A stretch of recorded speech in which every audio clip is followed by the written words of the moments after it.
การมาสมัยนี้มีเรื่องอักษรแต่บานการหลังเปียปอนเชื่อมวยนังการบังประหารอย่างโคคือเปรย์ใส่พิเศษก่อจอมพวกโลกมนุษย์แกมเลยนี่คือจะเลิกที่ปีเฮอได้ยืนบานชั่วประเทศในสถานแบบแบบนี้เลิกที่มวยคือโลกออกยาคังไม่ชีไอ้เลิกที่ปีกาเป็นภาษาไม่ยี่คือโลกมนุษย์แกมเลยได้เจนเนี้ยพิเศษดอลลาร์ใบบานวูรุខ្ញុំសូមយកឱកាសនេះជាថ្មីម្ដងទៀតក្នុងនាមរាជរដ្ឋាភិបាលនិងក្នុងនាមខ្លួនខ្ញុំផ្ទាល់ខ្ញុំសូមសម្ដែងនូវមរណទុក្ខចំពោះគ្រួសារសពក៏ដូចជាការសោកស្ដាយនិងកោតទោសយ៉ាងមើងម៉ាត់ចំពោះអំពើព្រៃផ្សៃនេះហើយសូមចេញបទបញ្ជាឲ្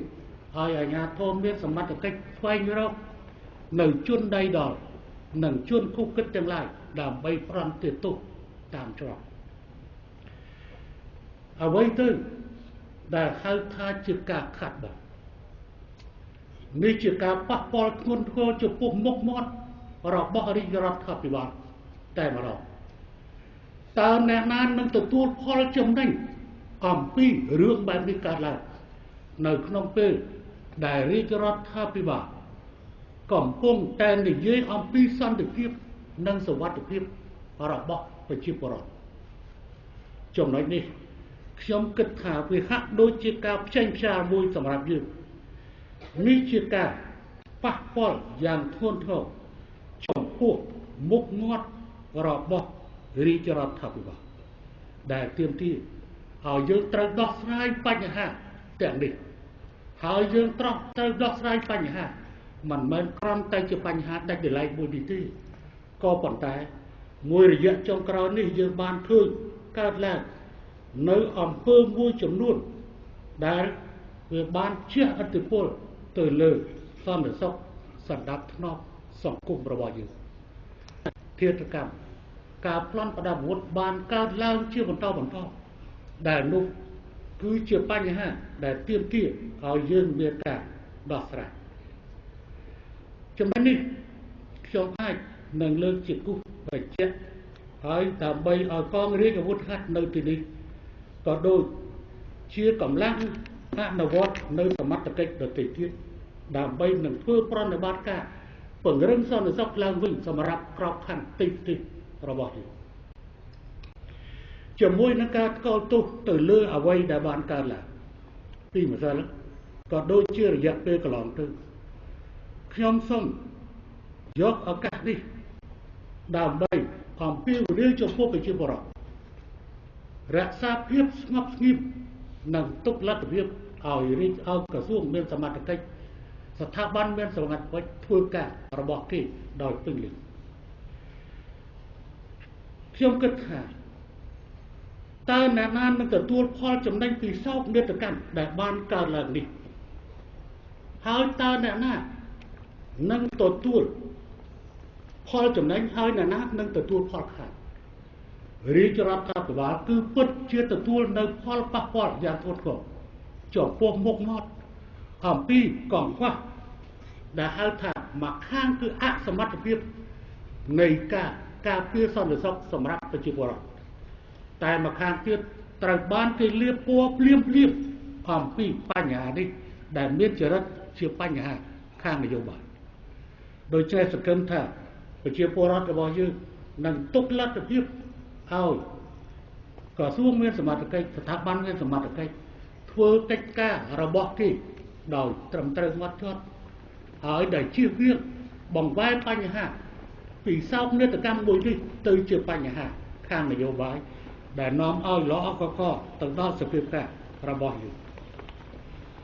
សង្ឃឹមថារឿងទាំងនេះអ្នកនយោបាយផ្សេងទៀតនឹងមិនប្រើប្រាស់នឹងបញ្ហាទាំងនេះធ្វើជាបញ្ហានយោបាយខូចខាតដែលនាំឲ្យជាតិចរាចរណ៍នោះទេខ្ញុំសូមយកឱកាសនេះដើម្បីលើកឡើងនៅបទបញ្ជាខ្លះបទបញ្ជាមួយចំនួនដើម្បីចាត់វិធានការដំណាក់កាលនេះជាដំណាក់កាលដែលយើងត្រូវតែចាត់វិធានការប្រឆាំងនឹងបទអក្រិតនេះ ព្រោះថាមួយរយៈចុងក្រោយនេះពិតមែនតែនៅក្នុងក្របខ័ណ្ឌនៃទំនាក់ទំនងទៅតាមបណ្ដាព្រំដែនជាមួយប្រទេសជិតខាងមានសុវត្ថិភាពនិងទំនាក់ទំនងល្អប៉ុន្តែសន្តិសុខនៅខាងទីក្នុងរបស់យើងគឺមានបញ្ហាជួនកាលប៉ះទៅលើពលរដ្ឋស្លូតត្រង់ឥឡូវប៉ះទៅដល់អ្នកនយោបាយប៉ះទៅដល់អ្នកធ្វើธุរកិច្ចហើយរហូតប៉ះទៅដល់សមត្ថកិច្ចខ្លួនឯងក៏ត្រូវគេសម្លាប់នេះជាបញ្ហាវាមានសមត្ថកិច្ចរាប់ទាំងជាមេធានខ្លះក៏ត្រូវគេលួចបាញ់សម្លាប់ដូចជានៅខណ្ឌពោធិ៍សែនជ័យមេធានហើយមេអាវុធហ្នឹង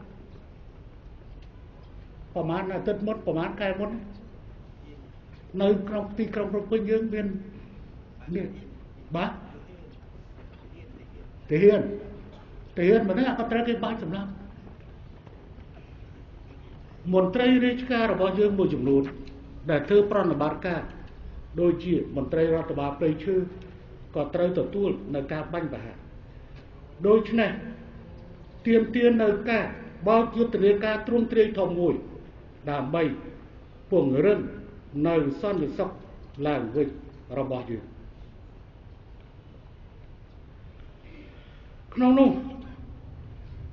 ទី1ដែលទាមទារនៅការចាត់វិធានការគឺការប្រឆាំងនឹងឃាតកម្មការប្លន់ប្រដាប់អាវុធនិងត្រូវការពារប្រជាជនគ្រប់រូបមិនថាអ្នកនយោបាយឬជាធុរជនឬប្រជាជននោះទេពិតមែនហើយកន្លងទៅនេះរឿងរ៉ាវសន្តិសុខបានកើតឡើងនៅស្ទើរគ្រប់ទីកន្លែងខ្លះវាយប្រហារភេរវកម្មនៅក្នុងពលានយន្តហោះខ្លះភេរវកម្មនៅកណ្ដាលទីក្រុងខ្លះបាញ់សម្លាប់ដូចជានៅក្រុងឡុងបាញ់សម្លាប់តំណាងរាស្ត្រនៅឯកណ្ដាលទីក្រុងឡុងតែម្ដងប៉ុន្តែយើងមិនត្រូវយកភាពទាំងនោះមកបិទបាំងនៅភាពខ្សោយនៃអន្តរាគមន៍និងកិច្ចការពារសន្តិសុខនៅក្នុងប្រទេសរបស់យើងនោះទេប្រទេសរបស់គេគឺជារឿងមួយផ្សេងដែលបានកើតឡើងនៅការបាញ់សម្លាប់អ្នកនយោបាយឬក៏កើតឡើងនៅអង្គើភេរវកម្មក៏តែខ្ញុំសូមបញ្ជាក់ថាយើងមិនត្រូវយកបញ្ហាដែលកើតនៅប្រទេសរបស់គេមកបិទបាំងនៅភាពទន់ខ្សោយ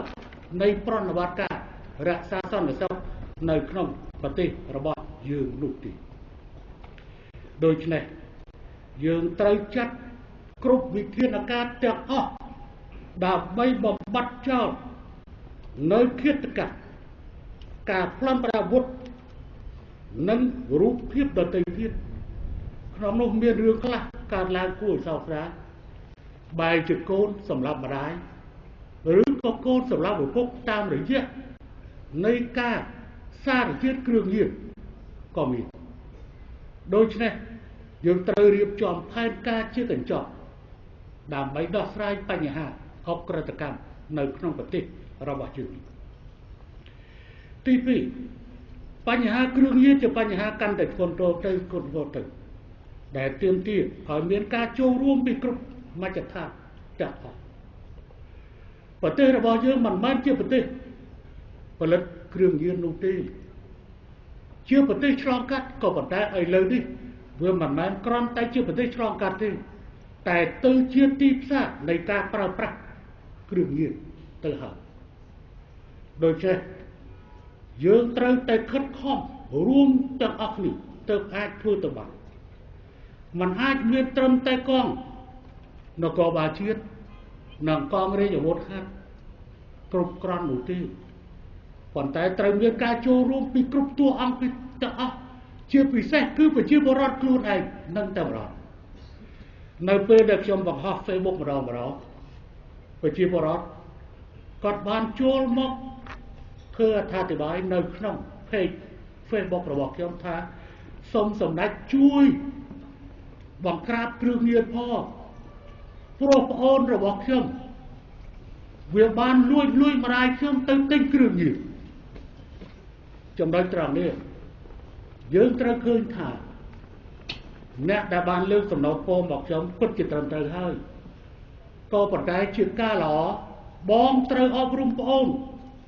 ទើបជាការត្រឹមត្រូវជាហើយធ្វើយ៉ាងម៉េចមនុស្សទាំងអស់កុំប្រើប្រាស់គ្រឿងញៀនទៅបញ្ចប់អញ្ចឹងទេអំពាវនាវឲ្យគ្រប់ភាគីពាក់ព័ន្ធជាពិសេសគ្រប់តួអង្គហើយជាពិសេសអ្នកដែលប្រើប្រាស់គ្រឿងញៀនកុំតែប្រើគ្រឿងញៀនទៅអាអ្នកចែកចាយគ្រឿងញៀនក៏វាគ្មានទីផ្សារគ្រឿងញៀននោះដែរដោយសារគ្រឿងញៀននេះហើយវាបង្កើត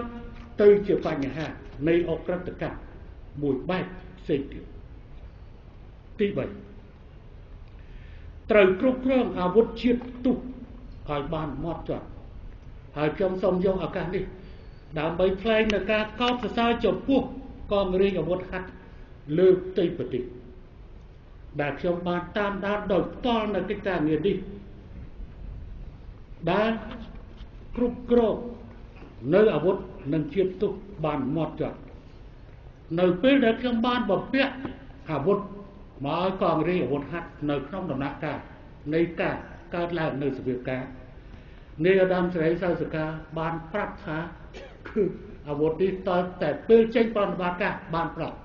គឺមិនអាចផ្ដល់នៅពេលដែលគ្មានប្រតិបត្តិការទេដូច្នេះត្រូវគ្រប់គ្រងអាវុធជាតិផ្ទុះឲ្យបានហ្មត់ចត់ទាំងនៅតាមអង្គភាពនិងនៅតាមឃ្លាំងនេះប៉ុន្តែយើងក៏ត្រូវរកវិធីដើម្បីកុំឲ្យអាវុធអាចធ្វើចរាចរណ៍ឆ្លងកាត់ទៅក្នុងប្រទេសយើងបាននៅក្នុងប្រទេសយើងបានជឿទេ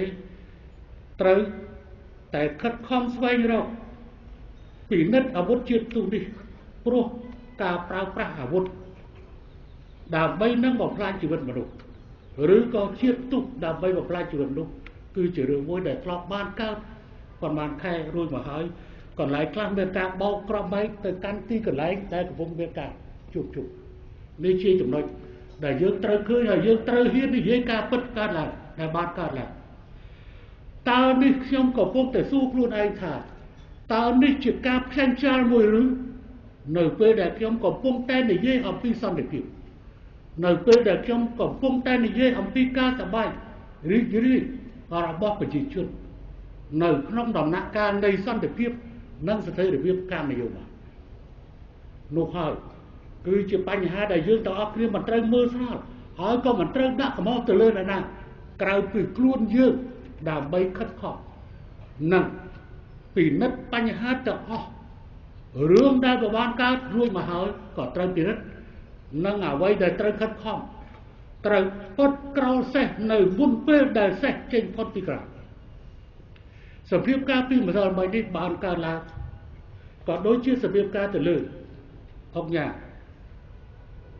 អឹងមិនជឿគឺនោះជាសភាពការបិទក្រោលសេះ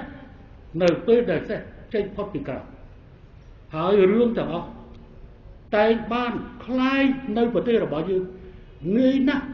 ពីការប្រែពណ៌ពីអក្រិតកម្មទៅជារឿងនយោបាយយើងសង្ឃឹមថាប្រជាពលរដ្ឋរបស់យើងនឹងមិនប្រែคล้ายបញ្ហាអក្រិតកម្មបែបនេះទៅជារឿងនយោបាយនោះទេប៉ុន្តែសម្រាប់សមត្ថកិច្ចត្រូវតែខិតខំធ្វើកិច្ចការនេះឲ្យអស់នេះឲ្យអស់ពីដៃពីជើងដើម្បី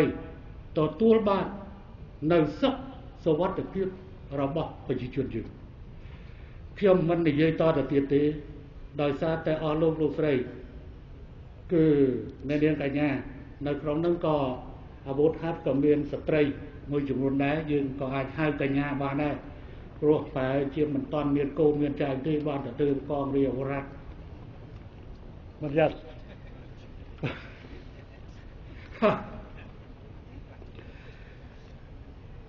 ខ្ញុំជាថ្មីម្ដងទៀតអបអរសាទរជាមួយនឹងការរីកលឺក្លោះនៃកម្លាំងកងរាជអាវុធហត្ថលើផ្ទៃប្រទេសដែលមានអាយុកាល23ឆ្នាំអាចចាត់ទុកថាគឺជាកំឡោះឬជាក្រមុំដ៏ស្រស់ស្អាតប៉ុន្តែសង្ឃឹមថាកំឡោះក្រមុំដ៏ស្រស់ស្អាតនេះមិនមែនមានតែក្នុងកម្ពស់ស្មើគ្នានឹងហាត់ រំញីកៃជើងដល់ល្អនោះទេសង្ឃឹមថាប្រណិបត្តិការរក្សាសន្តិសុខសម្រាប់ធ្នាប់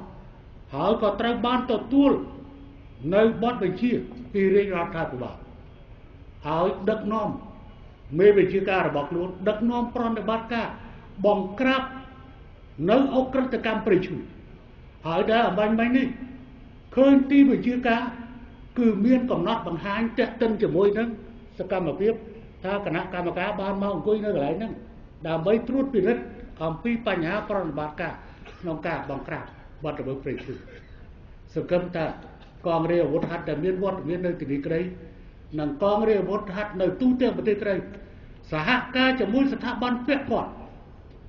ស្របតាមទួលនីតិភារកិច្ចរបស់ខ្លួនដែលកងរាជអាវុធហត្ថរបស់យើងមានភារកិច្ច3សំខាន់ទី1ភារកិច្ចជាតម្រួតយោធាដែលមានចែងនៅក្នុងអនុក្រឹត្យហើយទី2ផ្នែកសម្ដាប់ធ្នាប់សាធារណៈដែលជាកងជំនួយឲ្យនគរបាលជាតិរបស់យើងនិងទី3ដើរតួនាទីជានគរបាលយុត្តិធម៌ដើម្បីបម្រើទៅឲ្យផ្នែកតុលាការអរគុណនិងកោតសរសើរចំពោះការខិតខំទាំងអស់ហើយអរគុណជាមួយសប្បុរសជនដែលបានប្រឹងប្រែងកសាងឡើងជួយឧបត្ថម្ភដើម្បីកសាងនៅទីវិជាការដ៏ស្ទើរថ្ងៃនេះជាមួយនឹងអគារប្រណិបត្តិការផ្សេងទៀតសម្រាប់ដាក់កម្លាំងអន្តរាគមន៍